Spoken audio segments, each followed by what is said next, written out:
बगैर किसी ताखीर के सीधे सीधे जनाबे जमील असगर साहब से गुजारिश करता हूं कि वो आए और अपने कलाम से हम सबको नवाजे।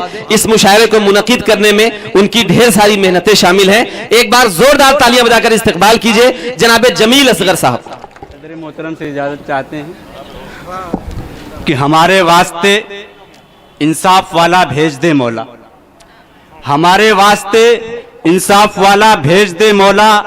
अंधेरों में घिरे हैं हम, उजाला भेज दे मौला।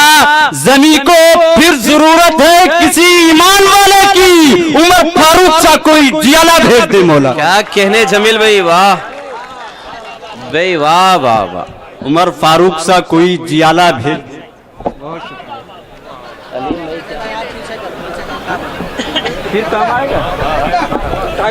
भाई जिंदाबाद। पढ़िए जमील भाई। हमारे खून के हर कतरे में सच्चाई शामिल है, हमारे खून के हर कतरे में सच्चाई शामिल है।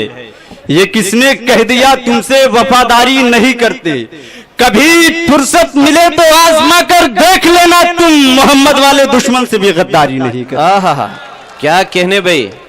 कभी फुर्सत मिले तो आजमा कर देख लेना, तुम मोहम्मद वाले दुश्मन से भी गद्दारी नहीं करते। आखिरी कता पढ़ता हूँ, आखिरी शेर। ये अपने दिल से हर एक हादसों का डर मिटा लेंगे। ये अपने दिल से हर एक हादसों का डर मिटा लेंगे। कफन चादर को ये मौत को तकिया बना लेंगे। इन्हें तुम खेलने दो, इन्हें तुम खेलने दो, मत खिलौना हाथ से छीनो। हमारे फूल से बच्चे नहीं तो गन उठा लेंगे। क्या कहने भाई। दोस्तों ये थे जनाबे जमील असगर साहब।